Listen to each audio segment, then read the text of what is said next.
Bienvenue à Parle Jase en ce mercredi 18 mars, lendemain du dépôt du budget. Et c'en est tout un. Aujourd'hui, avec moi sur le panel, Jacques Giguère qui est là. Bonjour. Bonjour Sébastien. Ça va bien? Ça va très bien. Une belle journée ensoleillée aujourd'hui. Absolument. Un peu frais par rapport à hier, mais au moins le soleil est là. C'est vrai que c'est frais. C'est vrai que c'est frais, mais le soleil, c'est très apprécié. Et puis aujourd'hui, on aura différents intervenants pour commenter le budget avec nous. Augmentation des dépenses et un total de 15,6 milliards le budget. Et la province veut faire des économies en réduisant la taille de la fonction publique de 12 %, prévoit un déficit record de 1,4 milliard. Et en début d'émission, aujourd'hui, on va s'entretenir avec Nicolas Maltais, secrétaire trésorier de la Fédération des travailleuses et travailleurs du Nouveau-Brunswick. Bonjour, Monsieur Maltais. Bonjour, Sébastien. Bonjour. Plaisir d'être ici. Oui, Jacques Giguère aussi, oui. Oui, bonjour Sébastien. Ça, c'est moi, Sébastien. On va dire bonjour à Nicolas. Bonjour, Jacques. Bonjour Nicolas. Nicolas, eh bien oui, suite au dépôt du budget, comment qu'on a réagi du côté de la Fédération des travailleuses et travailleurs? Du côté de la Fédération, écoute, le budget n'était pas aussi pire qu'on pensait que ça allait être. Il y avait quand même des bons investissements qui ont été mentionnés. Par exemple, l'augmentation de financement au service de la santé. Il y a aussi des mentions d'embaucher des aides enseignants additionnels dans les écoles publiques, une augmentation de salaire pour les personnels de soutien à domicile dans les foyers de soins. Budget mentionne aussi un peu un appui accru aux municipalités pour le renouvellement des infrastructures. C'est toutes les choses qu'on est content de voir. Okay. Oui, mais si vous me permettez, en même temps, dans le même budget, on nous annonce qu'il y aura des coupes de 12 des effectifs dans la fonction publique dans les 3 prochaines années. Ça, c'est beaucoup de monde là, qui risque de ne pas, soit de perdre leur emploi, ou c'est de l'attrition, c'est-à-dire des gens qui prennent leur retraite puis on ne les remplacera pas. Donc, est-ce que d'un côté, ce qu'on vous donne d'une main, vous allez le perdre de l'autre? C'est bien ça. C'est ce qu'on a vu aussi. Une réduction de 12 % des effectifs de la fonction publique sur une période de 3 ans. C'est quand même une grosse portion de la fonction publique provinciale. On se demande, écoute, qu'est-ce que c'est qui va être l'impact sur ces coupures, sur la livraison des services publics de la province? Qu'est-ce que c'est qui va être les conséquences pour les conditions de travail pour les fonctionnaires qui vont rester après ça? C'est des questions qu'on se pose. On n'a pas les réponses tout de suite, mais c'est quelque chose qu'on va quand même continuer à parler avec le gouvernement provincial pour essayer de trouver ces réponses-là. Oui. Donc, est-ce que le déficit vous fait peur? Qu'on annonce un si grand déficit record là, de 1,4 milliard de dollars, qu'est-ce que ça représente pour vous et quels seront les défis à affronter suite à ça? C'est quand même... Avec le gouvernement qu'on avait dans le passé, le gouvernement conservateur, il y a quand même beaucoup de coupures qui avaient eu lieu durant les années. Puis là, on avait quand même, avec ces coupures-là, il faut maintenant qu'on investisse de nouveau dans la province pour qu'on ait ces infrastructures-là. La province du Nouveau-Brunswick est quand même dans une bonne position pour travailler à rembourser sur la dette. La situation économique du Nouveau-Brunswick, elle est assez solide. Le ratio de la dette nette au produit intérieur, c'est inférieur à celui de la plupart des provinces canadiennes. Les retombées économiques des investissements dans les services de garde d'enfants, l'éducation et les soins de la santé surpassent pas mal de loin celles des réductions d'impôts. Mm-hmm. Donc, vous êtes quand même confiant que, malgré tout, même si on met ça sur la carte de crédit, on va réussir avec le temps à revenir. Pourtant, le gouvernement nous a annoncé que on a 1,4 milliard là, pour le budget qui est déposé, mais on nous dit aussi que les prochaines années, là, le déficit va continuer d'augmenter. Là, on va friser le 2 milliards pour les prochaines années aussi. Donc, et ça, Richard Saillant était un économiste là, de l'Université de Moncton qui était très sévère sur son analyse. Il disait que c'est un budget tout à fait irresponsable au niveau financier. Et donc, les employés, la question au fond qu'on doit se poser, c'est si je suis employé dans la fonction publique, est-ce qu'à moyen et à long terme, je dois m'inquiéter? Ça, c'est des bonnes questions. écoute, lorsque qu'on regarde ça, on n'a pas nécessairement un problème de combien est-ce qu'on dépense. Ce qu'on voit plutôt, c'est un problème de revenus. Si on veut avoir des bons services, il faut qu'on paye pour. Puis lorsque c'est qu'on avait la province avait eu des consultations pré-budgétaires, la Fédération des travailleuses et travailleurs de Nouveau-Brunswick avait proposé des initiatives afin d'accroître les revenus du gouvernement. Comme par exemple, avez-vous un exemple en tête? Oui, certainement. Certaines choses qu'on avait mentionnées, c'était la mise en place d'une surtaxe pour les grandes sociétés dont les revenus dépassent un seuil de profit raisonnable. Il y avait aussi l'option d'instaurer un taux d'imposition minimum pour les sociétés afin qu'elles ne puissent pas réduire les obligations fiscales à presque rien grâce à des déductions agressives. Okay. Et puis, même pour du côté des soins de la santé, il y a mis en place un système de cotisation patronale pour soutenir le financement des soins de santé dans la province, semblable à ce qu'ils ont dans différentes provinces à travers le Canada, en Colombie-Britannique, en Ontario, Manitoba, Québec, ainsi que Terre-Neuve et au Labrador. Puis, est-ce que le gouvernement a répondu favorablement à vos demandes? Malheureusement, toutes ces initiatives, pour le moment, ils ne sont pas dans le budget. Oui. Et puis, une partie du problème, c'est que les consultations pré-budgétaires ont lieu trop à la dernière minute. Ça n'a pas vraiment donné la chance au gouvernement d'examiner les idées qui ont été proposées par nous et le public. Mais on espère que le gouvernement va prendre le temps d'étudier tout ce qui a été soumis, puis étudier les différentes options, voir si quelque chose qui pourrait nous aider ici au Nouveau-Brunswick. Donc, si je comprends bien, vous êtes relativement satisfait du budget, mais en même temps, comme on dit, le diable est dans le détail, là. Et ça, dans les prochaines semaines et les prochains mois, il y a peut-être des surprises que vous allez découvrir, mais vous restez optimiste parce qu'on investit beaucoup en santé et vous avez beaucoup de membres qui sont en santé, c'est ça? C'est ça. Écoute, le montant qu'ils ont dit en soins de la santé, le gouvernement dit qu'ils vont mettre 70 millions de dollars de plus en santé que l'an dernier. Mais ces chiffres-là comparent vraiment le nouveau budget au budget prévu de l'an passé, non celui qui a vraiment été dépensé. Si on regarde les chiffres révisés à la hausse, c'est pas vraiment 710 millions, c'est plus comme 278 millions. Oui, moi, les chiffres que j'ai, c'est une augmentation de 17,4 du budget en santé par rapport à l'an dernier. C'est énorme parce que c'est un des plus gros, sinon le plus gros budget de la province. Donc.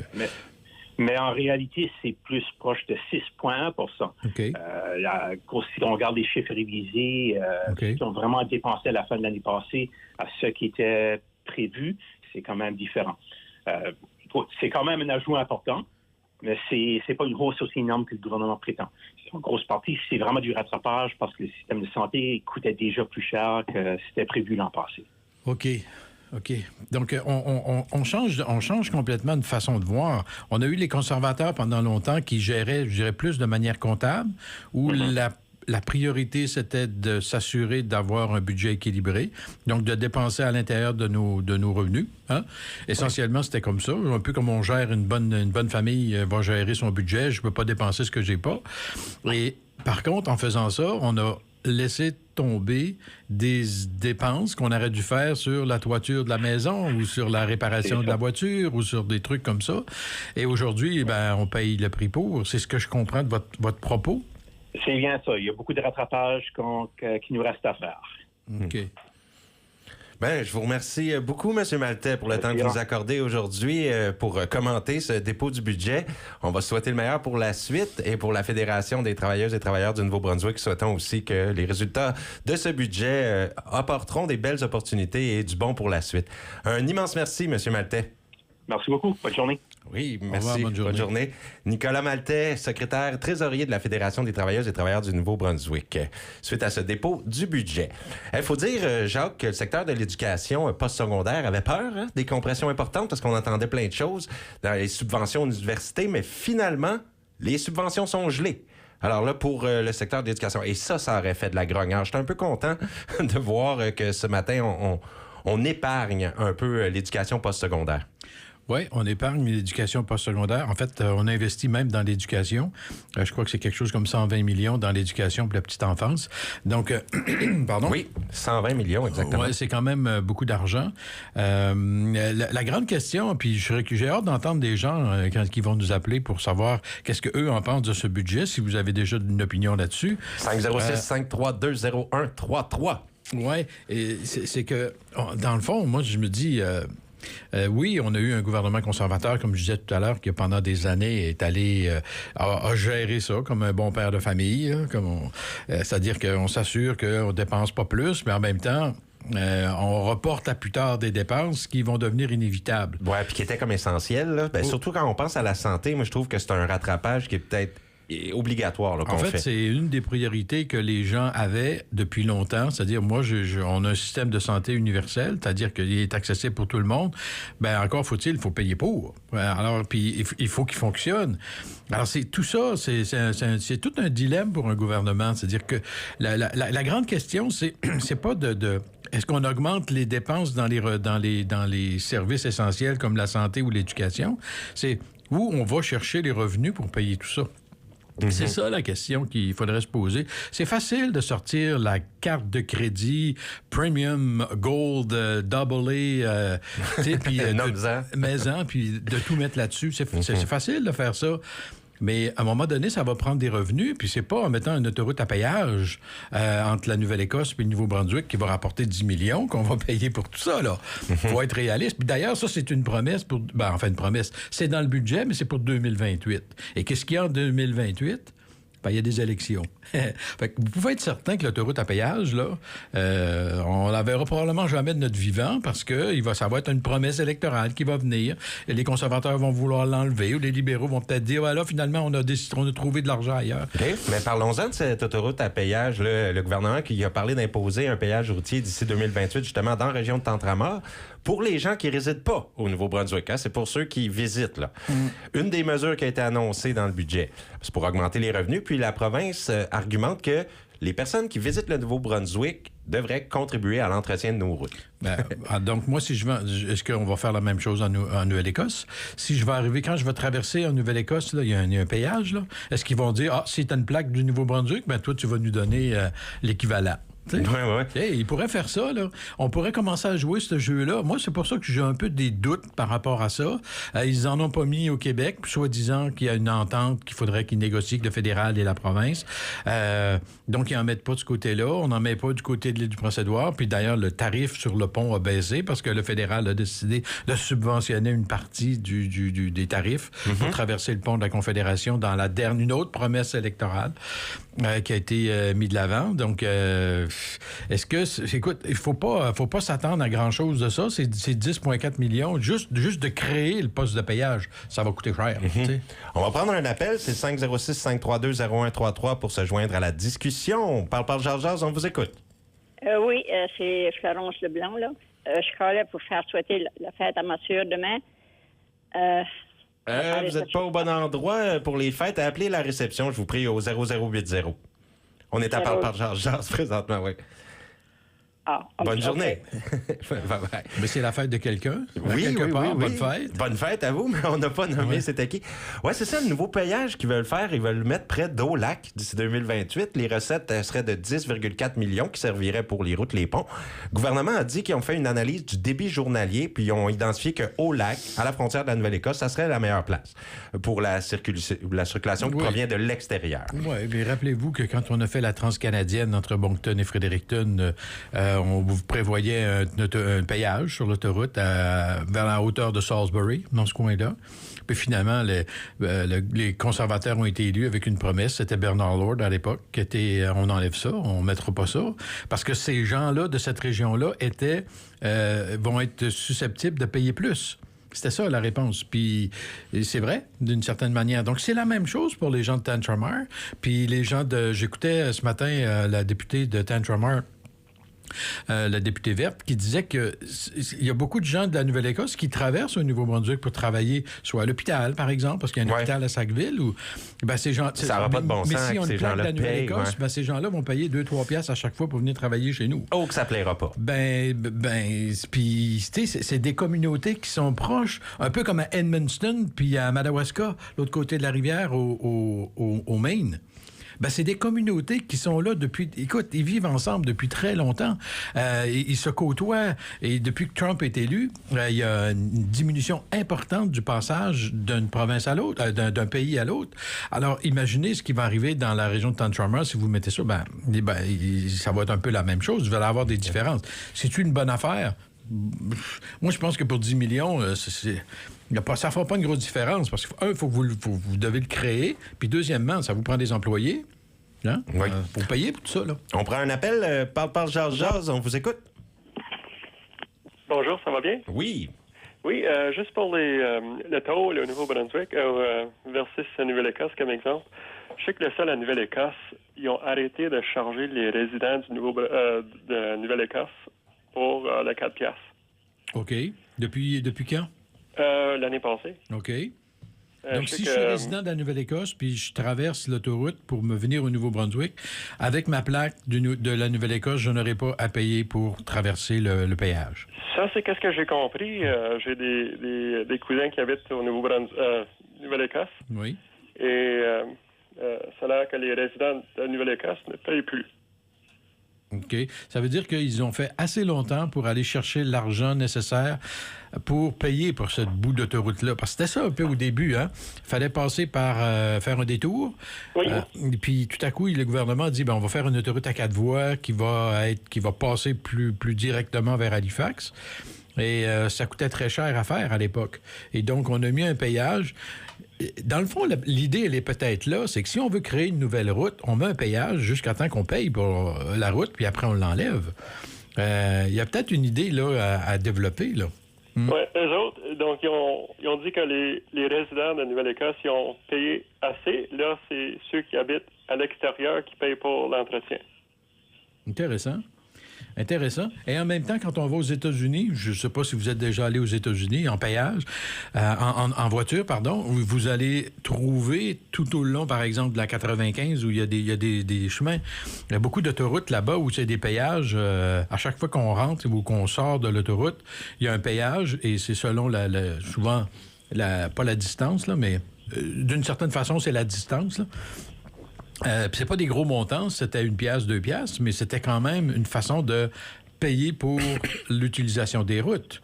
Est-ce qu'on va en venir à ça parce qu'on n'aura plus les moyens de payer tout le reste? Faut pas oublier, on a 1,4 milliard de déficit cette année. C'est beaucoup. Puis si on s'en va à 2 milliards l'année prochaine, puis un autre 2 milliards, à un moment donné, il y a une capacité de payer qui est élastique, mais à un moment donné, l'élastique peut péter. Et faut pas se rendre là. C'est ça, c'est ça le grand défi, c'est trouver l'équilibre dans tout ça. Oui, le ministre des Finances, René Lagacé, avait comparé avec les autres provinces, Nouvelle-Écosse et le Prince-Édouard, puis il disait qu'il y a un payage d'autoroute qui existe déjà, puis que les gens du Nouveau-Brunswick payent pour visiter ou pour aller travailler. Donc, ça serait comme juste d'en avoir un aussi de l'autre côté, là. Mais c'est les gens du comté de Cumberland, là, puis tout ça, ça va... C'est que les gens ont de la famille des deux côtés et tout ça, ça cause vraiment un petit problème. Oui, puis le détour vers Pointe-Verte, là, ça risque de... C'est trop long. Tu sais, c'est trop long, donc t'es mieux de payer le 2-3. De toute façon, tu vas le dépenser en essence. Je crois que tu fais le tour. Oui. Là, c'est des affaires comme 4 $, là, en tout cas à Cobequid, en Nouvelle-Écosse. C'est comme ça qu'on le dit, Cobequid. Mais ça coûte 4 piastres, puis le véhicule, 3 $ par essieu pour les camions, des choses comme ça. Puis ils n'ont pas dit le prix que ça coûterait là, au lac là, pour le prochain poste de péage en 2028. On revient vers vous au téléphone. Vous vouliez ajouter quelque chose?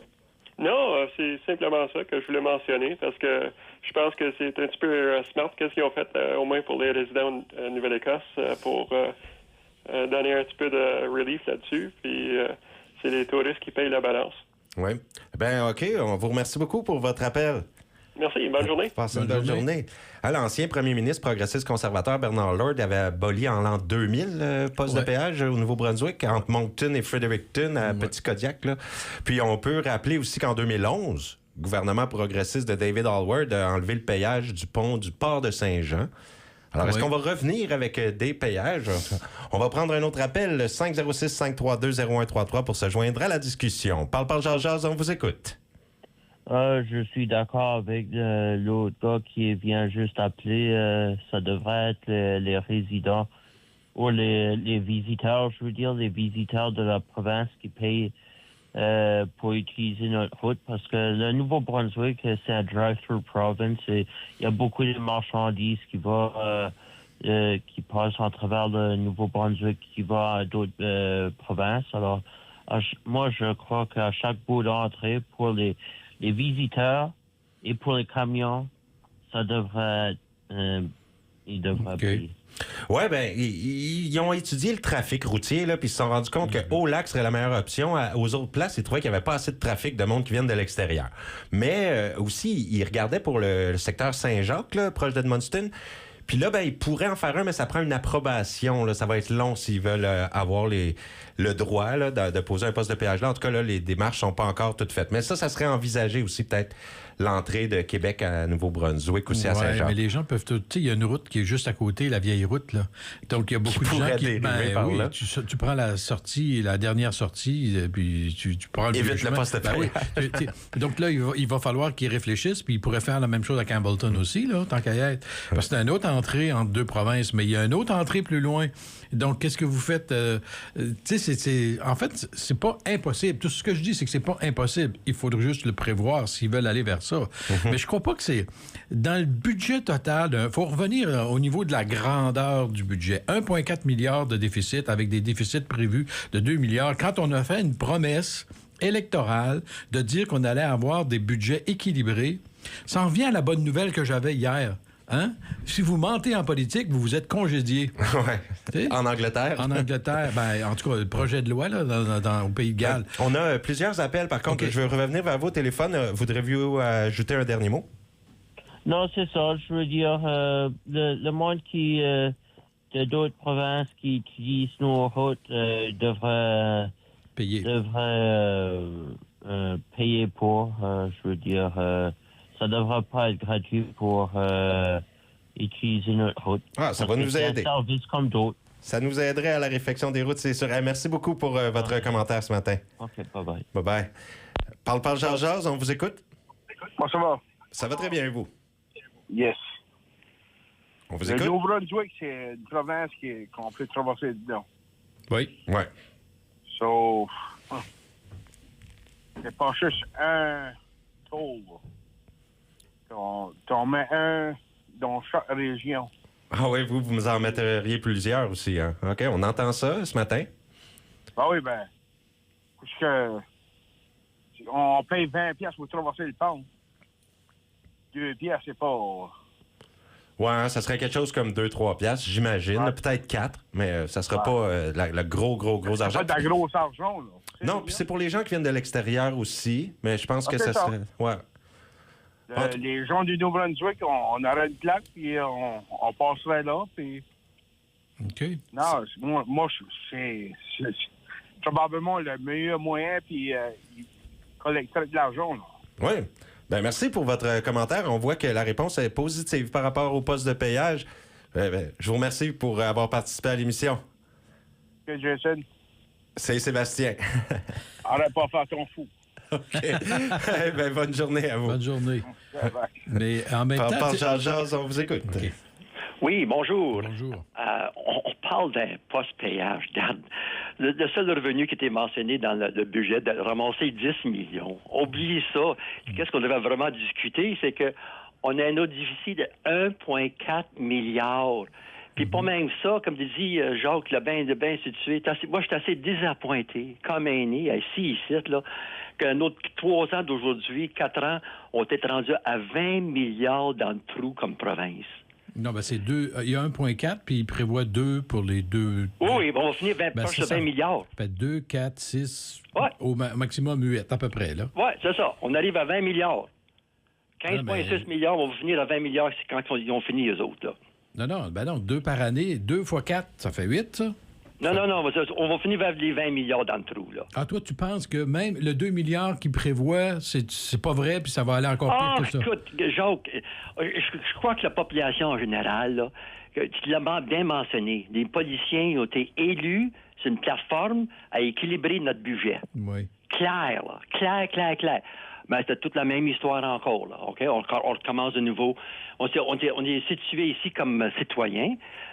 Moi, je suis un aîné. On écoute tout ça, puis on dit, qu'est-ce qui se passe? Irresponsable au coton. Irresponsable. Si mon garçon te présentait son budget, il dit, Papa, peux-tu m'aider mon budget? Et tu fous, Colin? Qu'est-ce que tu fais là? Va te faire examiner la tête. C'est pas de l'argent que tu as besoin, c'est un psychiatre que tu as besoin. Oui.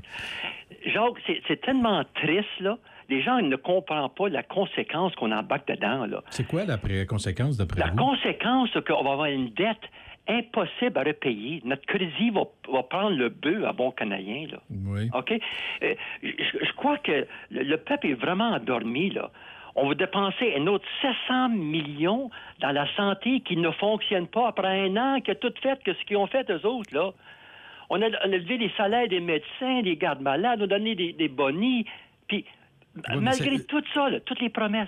Oui, mais ça, je peux comprendre, mais ça on n'a rien amélioré, Jacques. Oui, mais ça se fait pas en criant lapin, ça. Là-dessus, il faut donner un peu de temps au temps. Il faut les engager. Il donnait l'exemple, par exemple, ils ont créé une clinique collaborative, mais le médecin va rentrer en opération seulement au mois de juillet.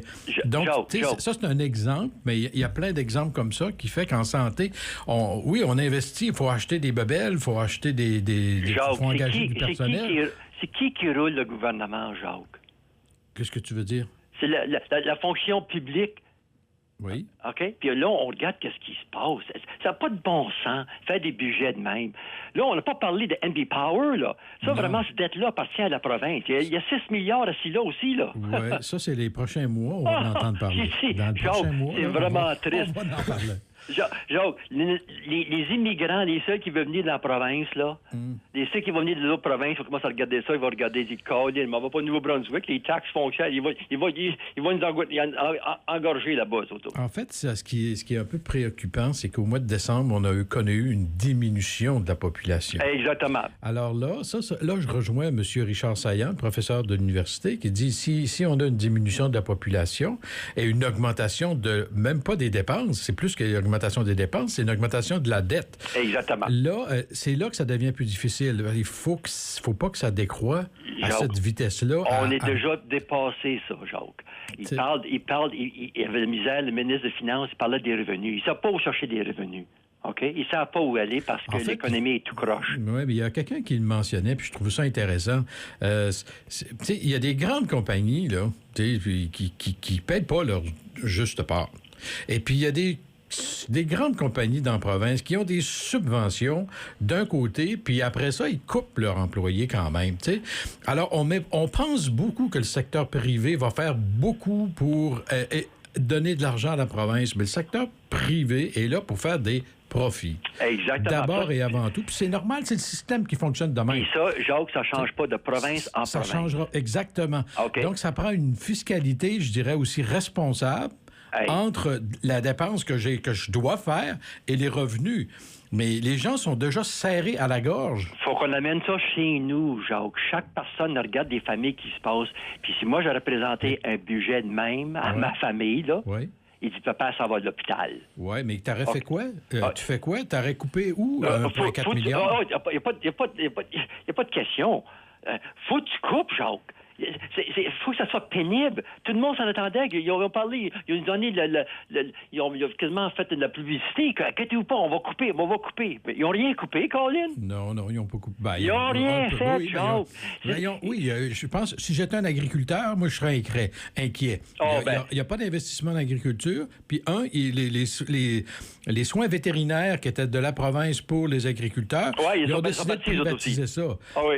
Donc, là, en plus, non seulement on les encourage pas, qui est un métier noble et qui est un métier extrêmement important pour la province pour nourrir son monde, ben on laisse faire ça. On n'en parle pas. Qu'est-ce qu'elle est, Jacques? Le ministre des Finances... Ça, ce côté-là, je trouve qu'ils ont manqué le bateau. Ils n'ont pas coupé, Jacques. Ils ont joué mes mères un petit peu, c'était là. C'est tout ce qu'ils ont fait, là. Alors, moi, je suis comme citoyen ici, là, pas mal triste, irresponsable, et il ne mérite pas être en pouvoir. Donc, vous, c'est la question financière, c'est la plus importante.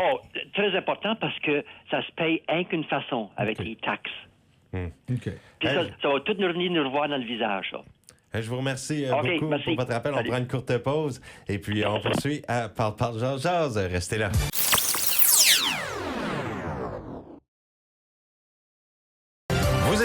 Jazz, Jazz. Bon mercredi, suite au dépôt du budget. Dernier appel qu'on a eu, Jacques, c'est des propos qui font différent. En fait, c'est un spectre de réflexion qui va, je dirais, plus vers la responsabilité fiscale. Ce qu'on entend du gouvernement tout de suite, c'est un investissement dans l'avenir. C'est d'ailleurs, je crois que c'est même ça, le nom du budget. Et c'est un investissement. Oui, c'est une certaine façon d'investir, mais faut avoir les moyens de nos ambitions. C'est ça la grande question de ce budget-là. Est-ce que c'est bon d'investir dans l'éducation puis dans la santé, ou de ne pas couper dans l'éducation puis d'investir dans la santé? Oui, tout le monde va dire, ben oui, moi, on a besoin de services, on a besoin... Oui, jusqu'à un certain point, c'est vrai, mais on l'apprend où, cet argent-là? Oui, je suis content d'avoir un auditeur qui dit que c'est vraiment important, qu'on aurait dû s'attendre à des grosses coupures. Lui, il était comme prêt à recevoir un budget où on coupe. Mais il était déçu qu'on ne coupe pas assez. Est-ce que c'est uniquement des coupures qu'il doit faire ou on doit aller chercher des revenus ailleurs? Ouais. Bon, service de payage, c'est un petit revenu. Est-ce qu'on doit le généraliser? Est-ce que ça va permettre d'aller chercher 100 millions par année? Bon, peut-être. Là, c'est 10 millions, mais... Le 100 millions, il est loin. Ben, c'est ça. Donc, c'est peu d'argent par rapport à l'ampleur du déficit. Alors, est-ce qu'il faut aller chercher de l'argent là où elle est? Il faut arrêter de la donner aux millionnaires. Je pense qu'en partant, là... Je reçois un message, Jacques, là, assez intéressant. Des gens du Québec qui m'écrivent. Ils disent, pour les postes de payage au Nouveau-Brunswick, ils disent, moi, j'habite au Québec, je vais payer une partie de la route et pas le Nouveau-Brunswick. Les touristes vont rester dans leur province. Ouais. Est-ce que ça va nuire au tourisme? D'ailleurs, je voudrais mentionner, on va répondre à ce qu'on vient de recevoir comme message, mais l'Association de l'industrie touristique au Nouveau-Brunswick a réagi au budget super bien. J'ai reçu un communiqué de presse ce matin et ils disent qu'au moins, on voit clairement que le tourisme n'est plus un secteur secondaire. On le met dans les priorités. Bien, je pense qu'une des raisons, c'est ça, c'est qu'en le mettant à la frontière de la Nouvelle-Écosse, donc tous ceux qui vont venir du Québec, par exemple, ou de l'Ontario, de n'importe où de ce coin-là du pays, n'auront pas à payer ce péage-là. À moins qu'il y en ait un éventuellement à Saint-Jacques. Un poste de péage, parce que ça pourrait être à l'étude. Non, il n'y en aura pas. Il n'y en a pas de prévu. Alors, ça veut dire que eux, ils ne voient pas l'impact de ce côté-là. Il y aura peut-être un impact de l'autre côté. Mais ça dépend du montant. Si on parle de 2-3 $, moi, je ne pense pas que ça aura un impact sur votre décision d'aller en vacances, là. Je veux dire, c'est pas vrai que vous allez changer votre idée parce que... Non, c'est vrai, pour 2-3 piastres. Quand même, il faut revenir sur Terre, là. Donc, c'est pas des revenus. Je pense que c'est vraiment... C'est dans l'ensemble, c'est comment est-ce qu'on va financer tout ça. Comment est-ce qu'on finance notre société pour qu'on puisse vivre là, dans une démocratie comme on l'a en ce moment? Il y a une réflexion de base profonde. Moi, je pense que ça nous prendrait des États généraux. Hein? Une réflexion où tout le monde est appelé à la table, dire « Hey, là, qu'est-ce qu'on fait? Soit qu'on regarde ça de façon comptable, très simple, dire « On coupe, puis on arrête à ça. » Donc, on s'en va vers une société plus américanisée, ou on s'en va vers une société plus au pays scandinave, où là, on investit dans la société, mais en même temps, on va chercher les revenus là où ils sont. C'est des décisions de société, puis c'est pour ça qu'on a des élections 4 ans. Le problème, c'est qu'on nous fait des promesses, puis on les tient pas. En partie. Qu'est-ce que tu en penses de l'Association de l'industrie touristique qui est contente puis qui dit que chaque dollar qu'on investit en marketing de destination, ça va nous revenir, ça a un effet multiplicateur direct sur nos entreprises ici. Selon eux, là, le tourisme va faire... Parce que j'ai vu, sont belles les... Je vois des publicités passer à la télé, j'écoute le hockey ou des choses, puis il y a vraiment, là, Nouveau-Brunswick, vraiment attrayant, avec des belles plages déjà. On voit que la campagne est forte, là, pour que le Nouveau-Brunswick devienne la destination touristique de choix.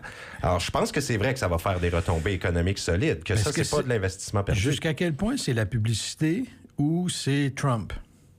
Il y a beaucoup de gens qui allaient aux États-Unis, au Orchard Beach, par exemple. Puis, puis là, tout à coup, ils disent non, moi, je veux plus encourager ça. Alors, ils se retournent vers d'autres destinations. C'est un effet combiné, parce que les gens qui veulent pas aller aux États-Unis, puis là, paf, ils voient une belle publicité à la télé du Nouveau-Brunswick, ils font c'est là qu'on va aller. Tu sais, je veux dire, c'est une combinaison des deux. Probablement.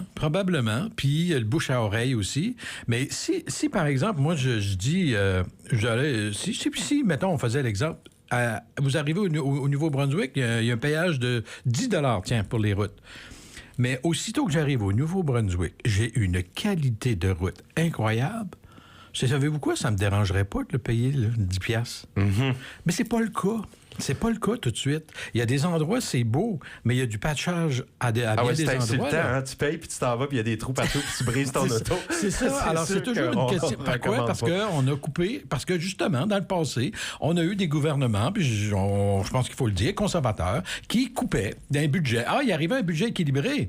Mais les infrastructures en ont souffert.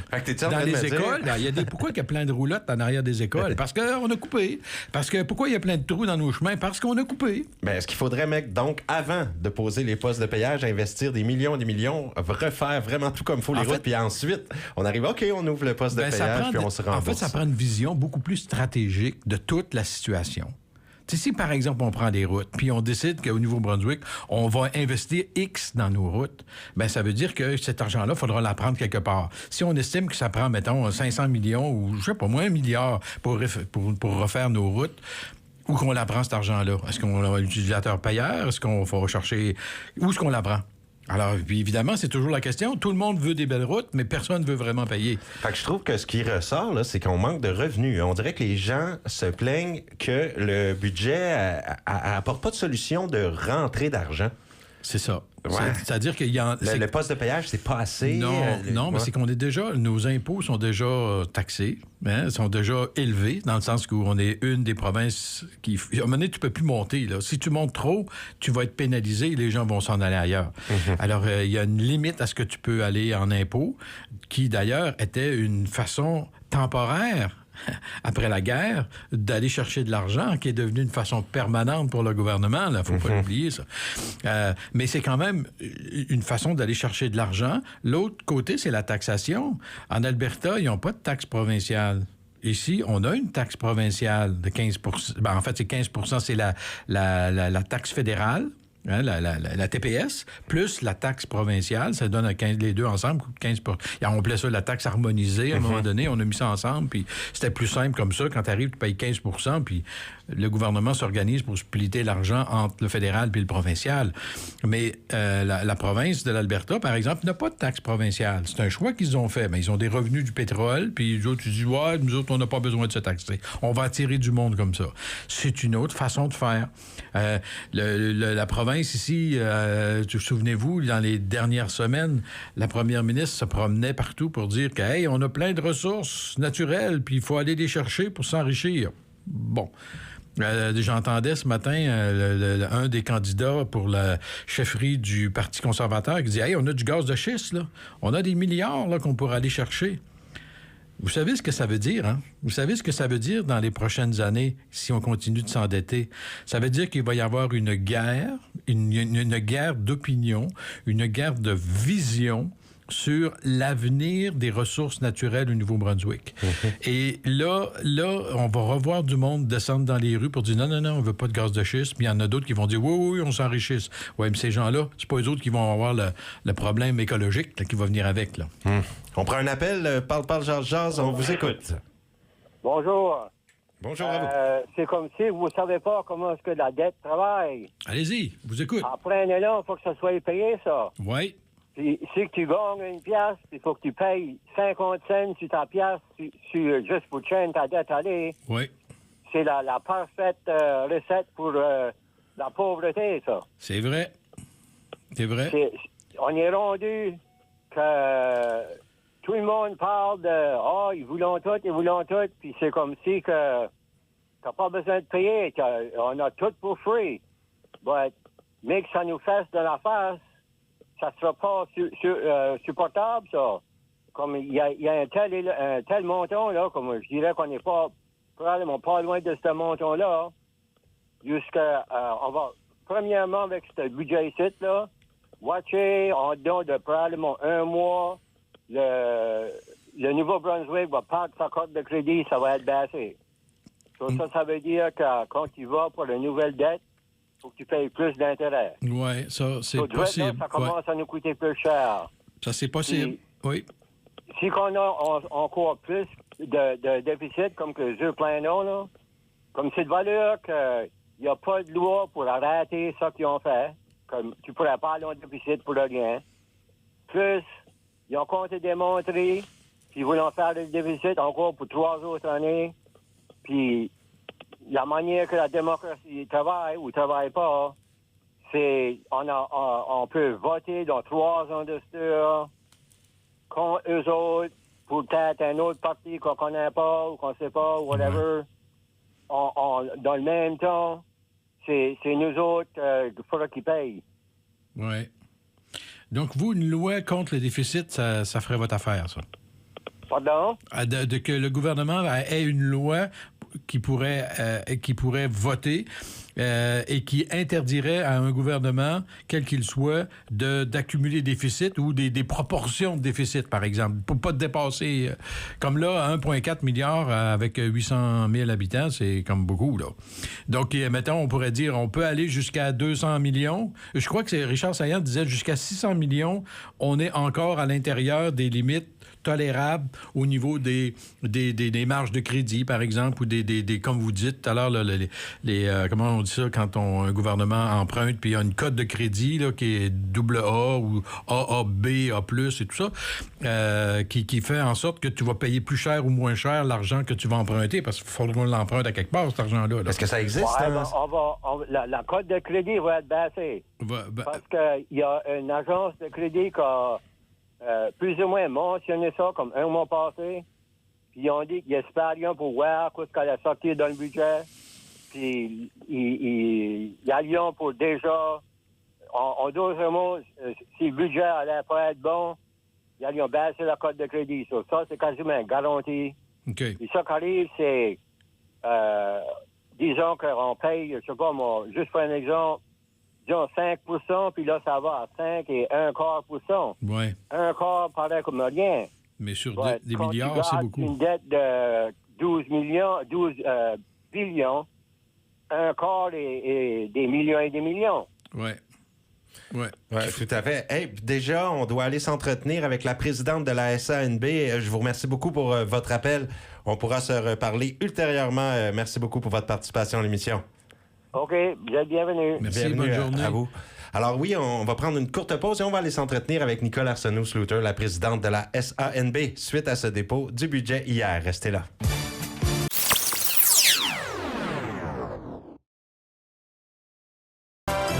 Vous écoutez Parle, jase, bon mercredi.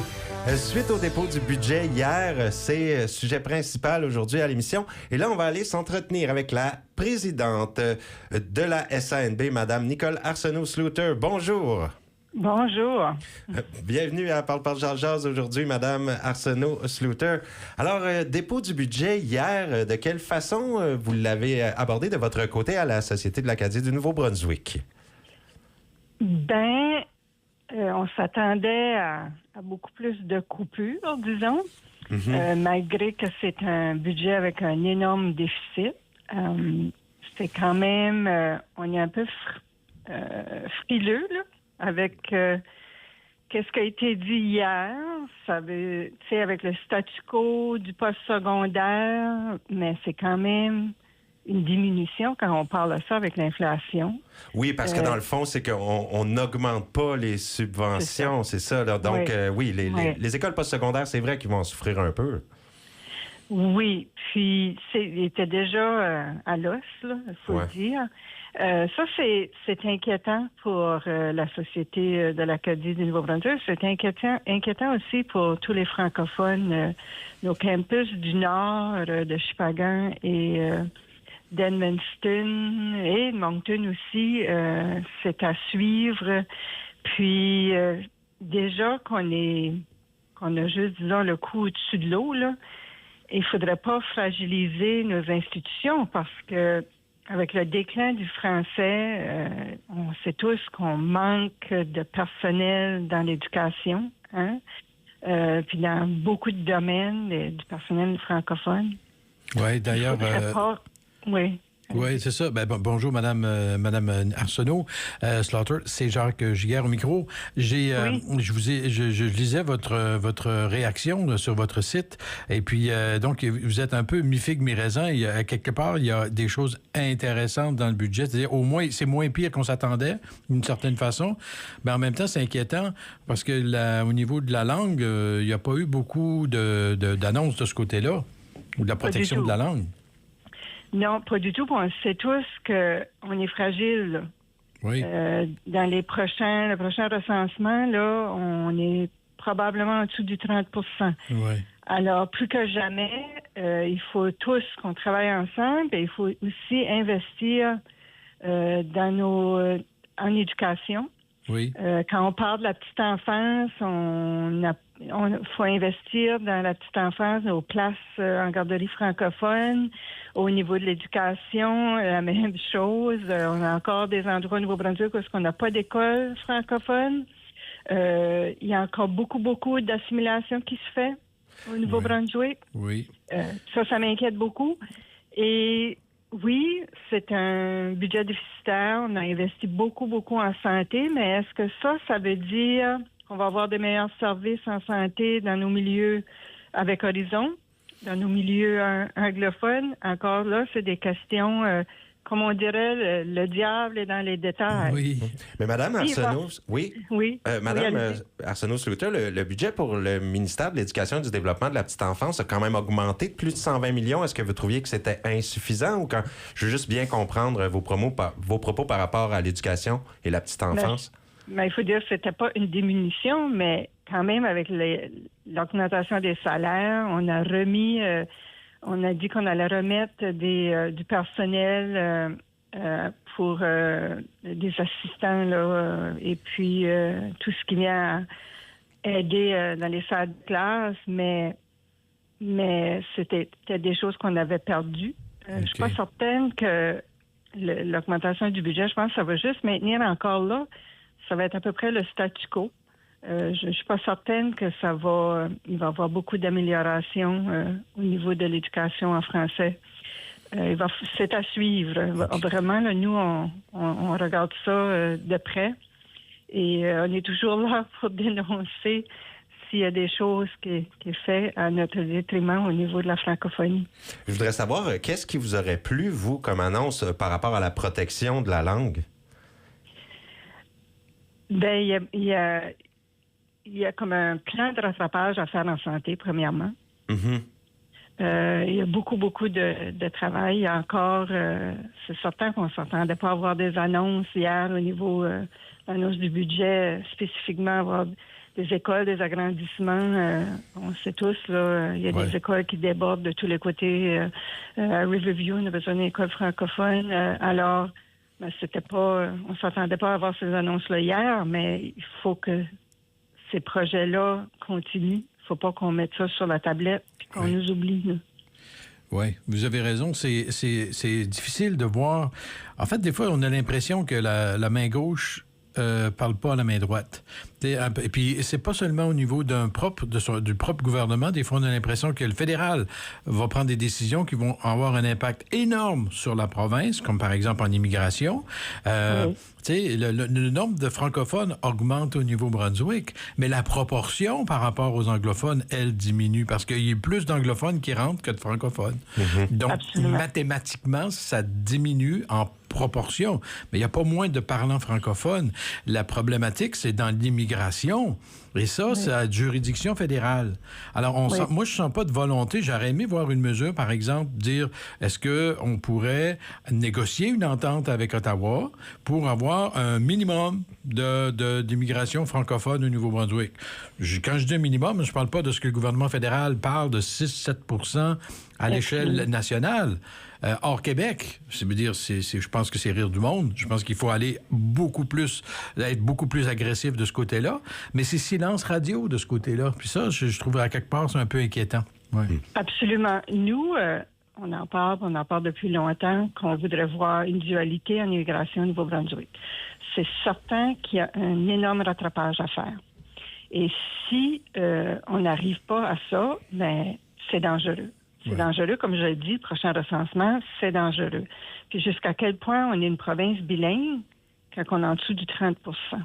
Alors, il y a beaucoup d'inquiétudes vis-à-vis ça. Mais qu'est-ce que j'ai aimé hier du ministre des Finances, M. Lagacé, c'est qu'il l'a bien dit dans son discours que le français, la province bilingue au Nouveau-Brunswick, apporte énormément au niveau de l'économie locale, de l'économie provinciale et de l'économie fédérale et internationale. Mm-hmm. Alors, je pense qu'il faut continuer à miser là-dessus et à travailler encore une fois ensemble pour qu'on améliore l'économie. À la fin de la journée, si on veut payer la dette, il faut améliorer l'économie du Nouveau-Brunswick. Oui, puis je vous entends dire que le bilinguisme favorise l'économie à toutes sortes de niveaux. Donc oui, en effet, c'est très, très important.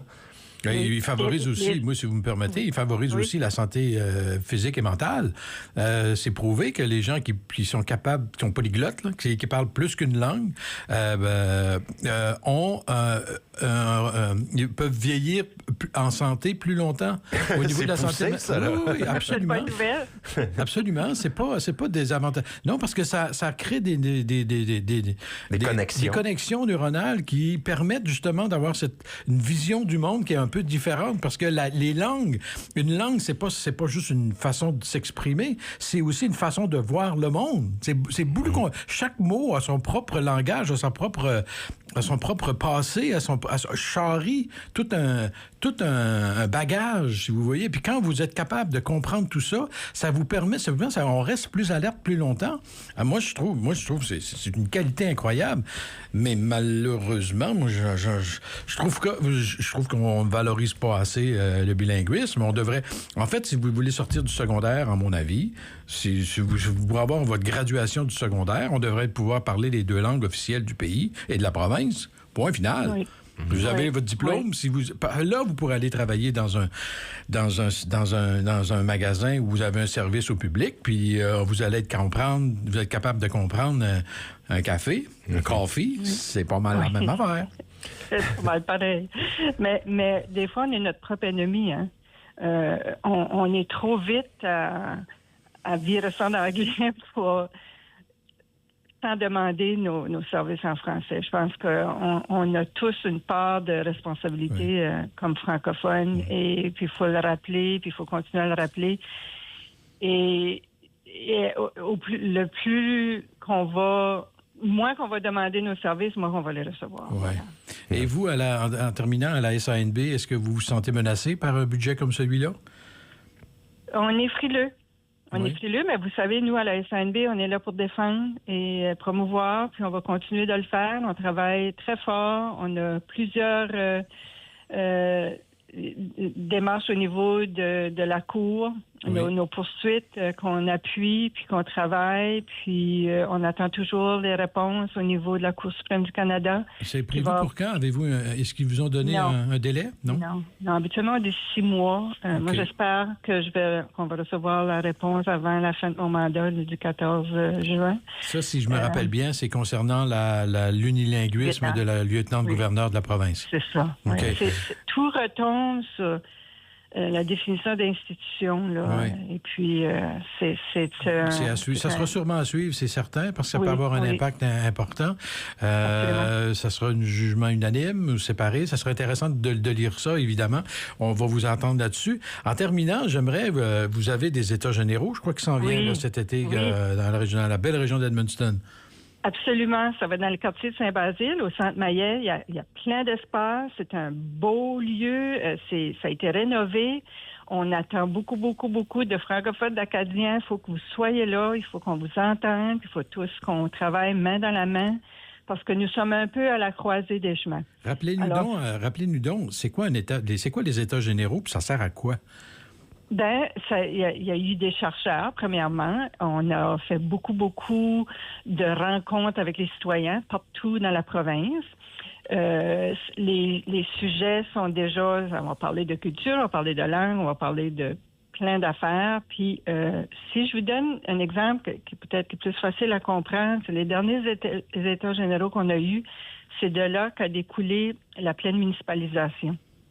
Ah. Alors, au mois de juin, de 12 et 13 et 14, à ce moment-là, probablement qu'il va y avoir des résolutions, il va y avoir un plan à suivre pour les prochains 5, 10, 15 ans au niveau de l'Acadie du Nouveau-Brunswick. Okay. Alors, c'est important d'entendre la voix de tous. Il faut, plus que jamais, je pense qu'il faut qu'on travaille ensemble. Puis, il y a de la place, il y a de l'espace. On a hâte de voir tout le monde. Parfait. Hey, mais merci beaucoup, Madame Arsenault-Sluter, d'avoir participé à l'émission aujourd'hui suite au dépôt du budget. Je vais vous souhaiter une très belle journée et encore une fois, un grand merci. Vive l'Acadie et continuons de parler notre belle langue qui est le français. Absolument. Merci. OK, au revoir. Bonne semaine. Nicole Arsenault-Sluter, présidente de la SANB, qui a été avec nous aujourd'hui suite au dépôt du budget hier. Donc, on voit qu'il y a des réactions positives et aussi négatives là, pour toutes sortes de raisons concernant ce dépôt du budget, en espérant que l'avenir sera rose et rempli de belles promesses. Oui, l'avenir sera rose. Je pense qu'il faut revenir sur Terre aussi, d'une certaine manière. C'est ce qu'on souhaite. Écoute, il y a des grands gagnants dans le budget, c'est le système de santé. Absolument. Je pense qu'il faut le voir de cette manière-là. Pour le moment... Il obtient la grosse part du gâteau de 17,4 %, c'est ça? Oui, c'est ça. Et c'était aussi une demande qui était de la population. Et en ce sens-là, il y a une partie d'une promesse d'un gouvernement qui est remplie. Ce qui n'est pas rempli, c'est comment est-ce qu'on va payer pour tout ça? Et est-ce qu'on doit couper? Où est-ce qu'on va aller chercher l'argent? J'écoutais Richard Lausier ce matin de l'Association des foyers de soins du Nouveau-Brunswick qui était en colère par rapport au très faible engagement du gouvernement alors que les demandes sont criantes dans nos systèmes de soins de santé pour les personnes âgées. Alors, tu sais, c'est très difficile d'être au gouvernement quand vous avez des revenus limités mais des dépenses extraordinaires. Donc, c'est une question de choix. Là, on a fait des choix comme ça. Est-ce que ça va faire en sorte que... Ça va-t-il faire en sorte que dans 2 ans, aux prochaines élections, les conservateurs vont rire dans leur barbe tout de suite parce qu'ils disent qu'ils sont en train de eux, ils vont miser sur l'équilibre un plateau du budget. d'argent à une prochaine élection. On n'aura rien à faire. Tout le monde va dire il faut couper. Puis eux autres vont... c'est leur spécialité. Ils ont des ciseaux fantastiques pour ça. Peu importe, en tout cas. C'est sûr que les conservateurs se font des munitions. Là, alors, c'est-tu ça? Je sais pas vers où on s'en va, mais les prochaines semaines, les prochains mois vont être très déterminants vers l'orientation de ce budget. Est-ce que c'est vraiment les dépenses vont continuer d'augmenter malgré les promesses? Qui disent non, ça va être 1,4. On a une personne qui nous disait non, ça va continuer d'augmenter. Jusqu'à 20. Jusqu'à 20 dans les 3 prochaines années. Écoute, on ne sait pas ce que l'avenir nous réserve. Moi, j'ai pas de boule de cristal. Mais pour le moment, ça va effectivement dans cette direction-là. Donc, ça va prendre quelque chose, ça va prendre un sérieux coup de barre si on veut ramener au niveau financier. Maintenant, c'est des choix de société. C'est des choix de société. Moi, j'en reviens toujours à la base. Il va falloir... Moi, j'aime beaucoup l'idée de le pays de Galles, dire si vous voulez vous présenter en élection la prochaine fois, si vous faites des promesses, vous ne les tenez pas, on vous met dehors. La loi, il va y avoir une loi qui fait que vous ne pouvez pas faire des mensonges. Vous ne pouvez pas mentir aux gens. Alors ça, c'est... Mais on n'est pas là. On n'en est pas là, puis on verra. On va laisser un peu de temps au temps, puis on verra comment ça va évoluer. Oui, puis en terminant, petite chose qu'on n'a pas mentionnée, le supplément de 45 millions pour les municipalités a été maintenu.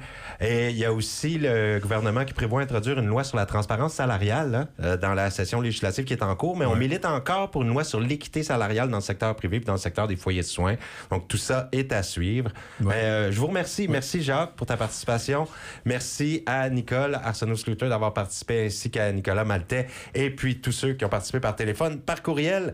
Je vous souhaite une très belle journée. On va souhaiter le meilleur suite à ce budget pour le plus bel avenir possible au Nouveau-Brunswick. Passez un beau mercredi à l'antenne de CJSE. Bonne journée. CJSE, une station opérée par Radio Beau Séjour Inc.